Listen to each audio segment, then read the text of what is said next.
Jadi kalau sekarang DPR menyampaikan, saya dengar hari ini menerima putusan MK hanya untuk calon oleh parpol non-sit, tetapi yang punya sit tetap berlaku, gitu ya? Begitu kan? Yang saya baca di media begitu. Parpol yang punya sit pengusulan tetap, parpol non-sit silahkan pakai suara. Jadi putusan MK ini coba ditawar oleh DPR, boleh nggak? Nggak boleh. DPR tidak boleh berbeda dengan putusan MK kecuali dia bentuk undang-undang baru. Pertanyaannya, yang hari ini dirapat oleh Balik, undang-undang bukan?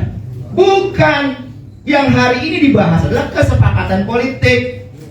DPR produknya sebagai lembaga legislatif, produknya adalah produk legislasi, namanya undang-undang.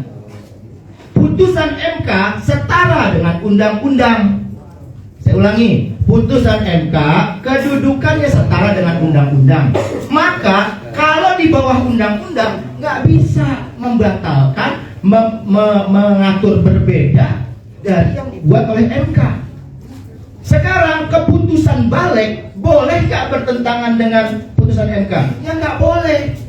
Kalau dia bertentangan, maka pelanggaran terhadap pasal 24C ayat 1 Undang-Undang Dasar, pelanggaran konstitusi. Kata pasal 24C ayat 1 Undang-Undang Dasar, putusan MK adalah putusan tingkat pertama dan tingkat terakhir yang bersifat final. Gak boleh dilawan. Undang-undang tentang pembentukan peraturan perundang-undangan, Undang-Undang P3 juga bilang begitu. Kalau mau tindak lanjuti putusan MK harus dengan undang-undang, bukan keputusan Balik.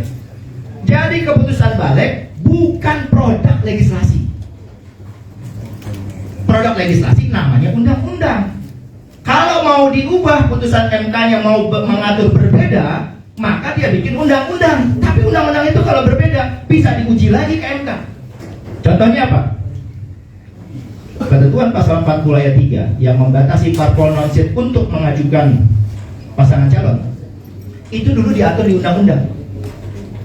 Lalu diputus Undang-Undang 32 2004. Lalu diputus oleh MK di putusan nomor 5 2005, diperkuat nomor 5 2007.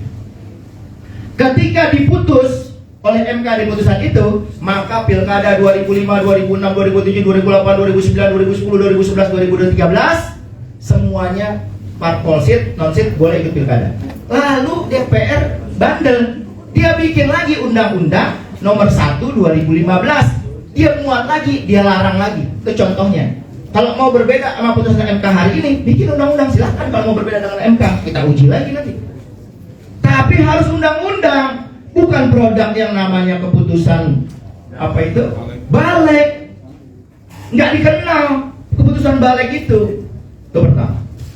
Muncul pertanyaan, kalau begitu bagaimana jika DPR setelah putusan Balik bikin undang-undang?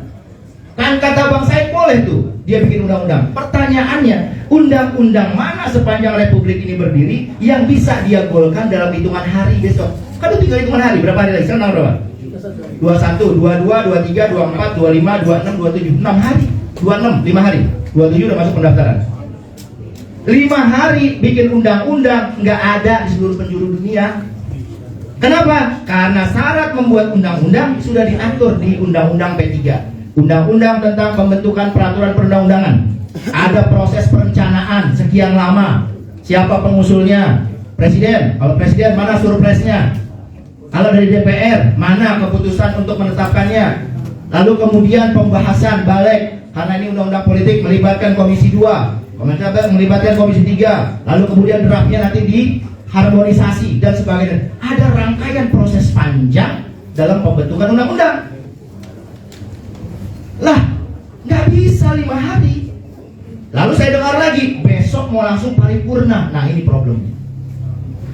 Undang-undang diputus oleh paripurna, bukan oleh Balik, bukan oleh komisi, bukan oleh badan tertentu di DPR, tapi harus paripurna. Tetapi untuk sampai paripurna itu, dia harus melalui serangkaian proses pembentukan undang-undang. Inilah yang contohnya di kami dalilkan waktu kami dulu gugat Undang-Undang Cipta Kerja jilid pertama dulu. yang dinyatakan inkonstitusional bersyarat. Kami persoalkan ada undang-undang kilat, tapi nggak 5 hari juga, bulanan juga itu. Ada undang-undang kilat yang nggak memenuhi proses prosedur pembentukan sebuah undang-undang, dibatalkan oleh MK.